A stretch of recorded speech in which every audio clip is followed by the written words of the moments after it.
Joining me now, Jim Sharpe. He's host of Arizona's Morning News on KTAR News 92.3. Jim, it's nice to see you again. We bring you in because you had a chance to talk with Donald Trump Jr. Just, a few hours ago now on the radio out in Arizona. What did he tell you? What were the headlines for you? And then I want to talk about Arizona specifically. Well, well, first I asked him, do you feel like a rock star? You're waking up in a different city every day? And he's like, yeah, honestly, he's not sure where he's waking up, and which is kind of funny. However, he did fly in this morning, came first thing to our studios, and I thought rather smartly he talked about Obamacare, which Arizona has the worst numbers in the country.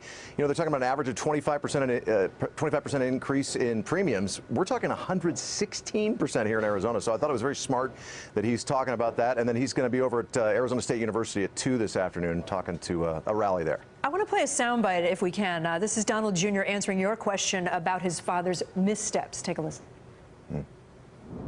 Listen, I don't know if he's made missteps. He's said some of the things that need to be said. Some of the issues that he's talking about now are the things that, no one wanted to talk about, but are things that plague this country. I mean, he's done that from day one. And so, what's interesting is I sort of say his greatest endorsement is that the political elite on both sides don't want him. The media can't stand him. Wall Street doesn't want him. You know why? Because he's actually talking for the American people. So he's saying he doesn't think his father has made a lot of missteps. How does that play with Arizona voters, your listeners? Well, I didn't want to stop him. He seemed to be on a roll there. I did tell him that my dad, he's very punctual to our interview. So I told him, I said, my dad's probably going to vote for your dad because he loves punctuality. And you know what? I kind of felt that way. Like, I know where my dad's made mistakes. But you should be willing to talk about it if you're going to be a surrogate on the campaign. Yeah, you'd acknowledge that your dad has made some missteps if you were asked. Right. And you don't even have to get into what it is, but you should at least admit that he has. He's made some mistakes. And I told him, listen, I'm not even in criticizing your dad. I'm going to criticize the campaign. I think this war on the media is not really working out very well for you guys.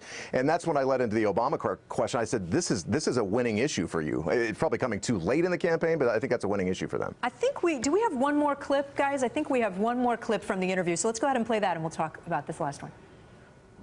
My father's an unlikely person to be sort of a voice of the people. And that's what this government used to be based on. It was of the people, by the people, for the people. And now we see it. It's of the elite, by the elite, and for the elite. And that's for both sides. Like I said, that's a partisan problem that we're dealing with. The elite on both sides have gotten really rich. Everyone around Washington has gotten really rich off the backs of the hardworking Americans who've been forgotten, who haven't had a voice. Jim, he almost sounds like a candidate himself. Did you get the sense that we might see a Donald Jr. run one day?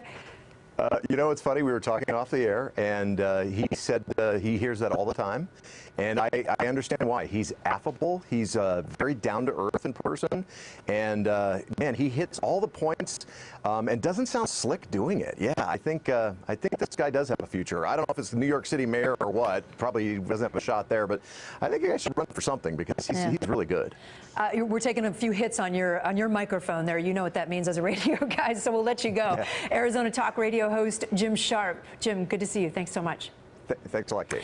Hey there, I'm Chris Hayes from MSNBC. Thanks for watching MSNBC on YouTube. If you want to keep up to date with the videos we're putting out, you can click subscribe just below me or click over on this list to see lots of other great videos.